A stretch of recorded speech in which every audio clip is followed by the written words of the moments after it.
चालाक बीवी। श्याम और राधा रायगढ़ गांव में रहते हैं। वैसे तो उनके अपने घर में ही 2 वक्त का खाना पूरा नहीं पड़ता, लेकिन फिर भी श्याम हर रोज किसी न किसी नए मेहमान को दोपहर के खाने पर घर ले आता है। एक दिन राधा कहती है, ये क्या है जी, जब आपको पता है कि हमारे पास अपना पेट भरने तक का खाना पूरा नहीं होता, फिर क्यों रोज किसी न किसी नए मेहमान को घर लेकर आ जाते हो? ऐसे तो जिंदगी जीना मुश्किल हो जाएगा।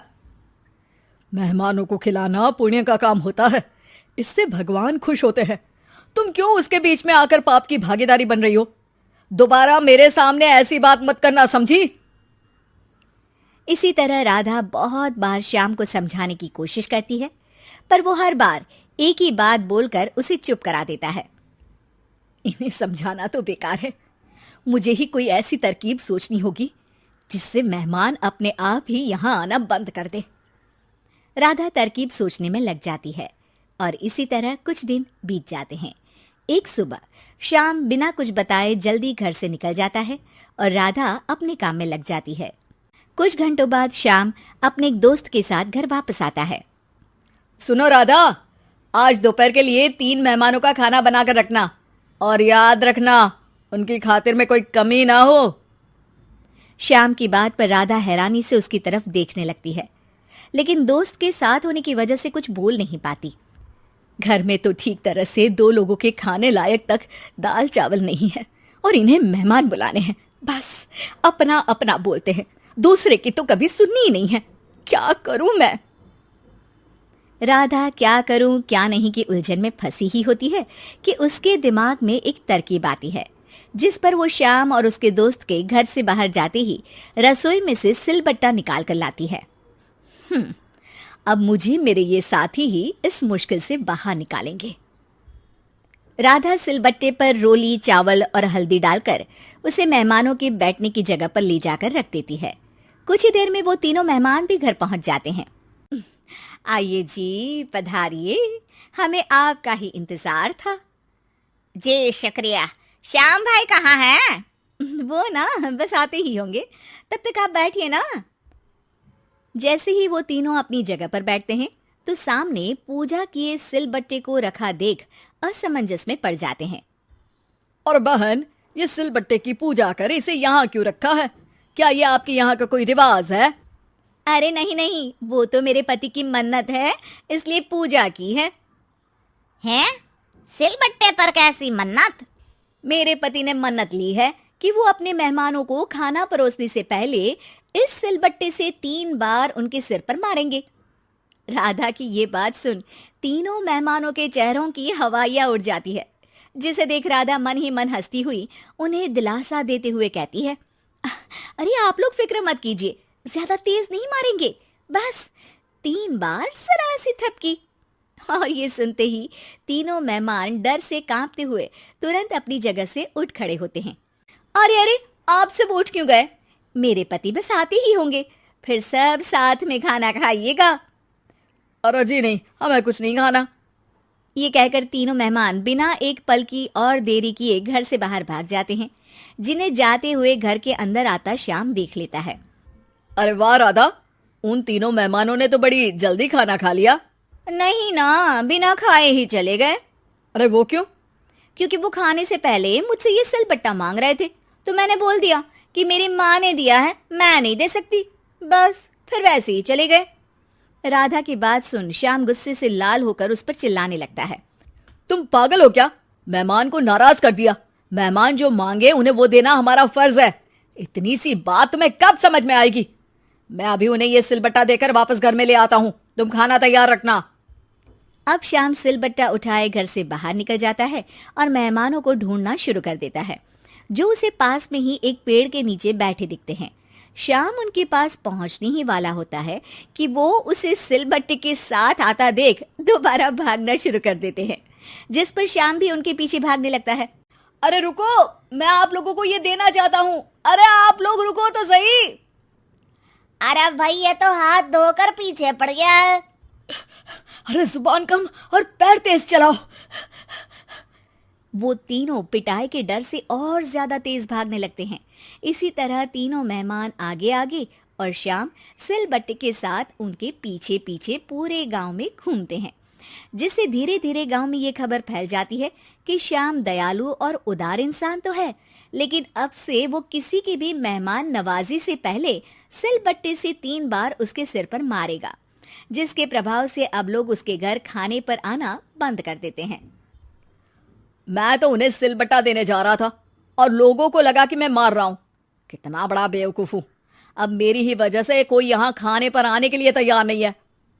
इस तरह राधा अपनी होशियारी और सिलबट्टे की मदद से श्याम के मेहमानों वाली आदत से छुटकारा भी पा लेती है और घर की शांति भी भंग नहीं होती।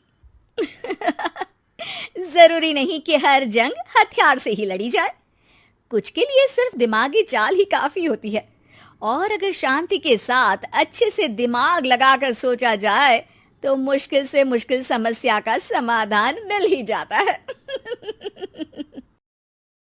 चुगलखोर पड़ोसन। क्या कर रहे हो? छत पे जाके अखबार पढ़ूंगा। बस यही करो। तुम्हें पता भी है कि बहू क्या गुल खिला रही है। उसने नया फेसबुक अकाउंट बना लिया है। रोज 10 फोटो डालती है। हमारे परिवार की तो नाक कटवा देगी ये। और तुमको ये बात कैसे पता चली? अरे पड़ोसन ने बताया। उसकी बहू भी फेसबुक पर है ना, तो उसको पता चल गया। हाँ हाँ, जैसे तुम तो बहुत भोली हो। पड़ोसन रोज सास को उसकी बहू के नाम पर भड़काती थी। आज तो आपकी बहू कह रही थी मुझसे आके कि आप दिन भर खाती रहती है, खा खा के घटोत्कच हो गई है। क्या? उसने मुझे घटोत्कच बोला? अरे वो खुद ना कटी सुपर्णखा है। आप कह रही हो तो सही होगा, लेकिन आप उसको बताना मत कि मैं ये सारी खबरें आपको देती हूँ। शाम को जब बहू पड़ोसन के पास जाती है, आज तो तेरी सास तुझे सुपर्णखा कह रही थी, कल ताड़का भी कह देगी। पता नहीं इतनी अच्छी बहू मिली है, फिर भी वो तुझे राक्षसनी क्यों समझती है? आप कितनी अच्छी हैं। आप मेरी सास की हर बात मुझे बता देती हो, वरना मुझे पता ही नहीं चलता कि वो मेरी पीठ के पीछे इतनी बुरी बात करती है। चालाक पड़ोसन रोज ही दोनों सास बहू के सामने उन दोनों की ही बुराई करती और चुगली करके बातें बता देती, ताकि दोनों में हमेशा लड़ाई होती रहे। आपने तो बस छत पे बैठ के अखबार पढ़ना है और चाय के घूंट पीना है। बहू की वजह से मुझे तो जहर के घूंट पीने पड़ रहे हैं। कल वो मुझे मोटी घटोत्कच बोल रही थी। तो तुम भी तो उसको नाक कटी सुपर्णखा बोल देती ना। हाँ हाँ, वही बोल दिया मैंने उसे। आप मुझे कितना समझते हो। बहुत अच्छे से। मुझे वो ये बात पड़ोसन ने बताई ना, वही तो है आपकी शुभ चिंतक। पर मैं इस बहू को ना सबक सिखा के ही रहूंगी। जरूर सिखाना चाहिए, पर आज तुम मेरे साथ शाम को छत पे बैठना, एक तरकीब बताऊंगा। बिल्कुल बिल्कुल, कितना ध्यान रखते हो जी आप मेरा। मैं ना सब ध्यान रखता हूँ। शाम को जब सास और ससुर छत पर बैठे होते हैं कि यहाँ खड़ी हो जाओ, यहाँ से ना तुमको पता चल जाएगा कि बहू की अगली चाल क्या है। अच्छा, कैसे? सवाल मत पूछो, जैसा कह रहा हूँ वैसा करो। थोड़ी देर में ही छत पे बहू की आवाज आने लगती है। मेरी सास लायक ही नहीं है। मुझे पता होता तो सास बहू की भी कुंडली मिलवा लेती पहले ही। तेरी सास तो मुझे भी पसंद नहीं है। मेरे पास जब भी आती है तेरी बुराई करती रहती है। कभी सुपर्णखा कहती है, कभी हिडिंबा कह के कामचोर भी बोलती है, अरे कभी कभी तो चुगलखोर भी बोल देती है। काश आप जैसी होती मेरी सास। ऊपर छत पे पड़ोसन और बहू की आवाज सुन के सास के होश उड़ जाते हैं। समझी? जी समझी।